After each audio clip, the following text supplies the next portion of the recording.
My last page says, you know, should I talk about the elephant in the room? So let me talk about the elephant in the room a little bit. Frankly, most of the criticism of our office, if you boil it all down, is why haven't you indicted Bill Richardson?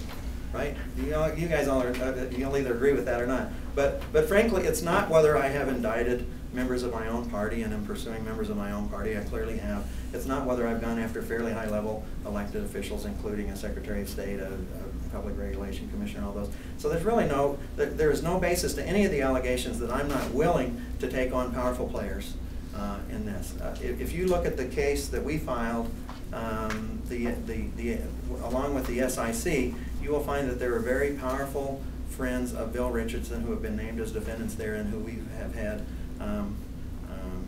very direct comments to be made there. And like I said, that's a public document. You can go read it. Not useful for me to speculate on that. Somehow or another, there seems to be this allegation. Well, and I think the New Mexican made the allegation directly that I would somehow or another cover up for Bill Richardson or for other high-level elected officials. There is nothing in the way that I've operated the Attorney General's office in the last 5 years that would indicate that there's even a basis for making that claim. But on the other side of the coin, if I stood here before you all today and said, I'm going to get that Bill Richardson, I mean, that's kind of a political kind of thing. A lot of candidates might say something like that. But frankly, that would indicate that I had some bias too. I mean, I don't have a thought as a prosecutor as to whether or not Bill Richardson or anybody that worked for Bill Richardson has committed a crime or not.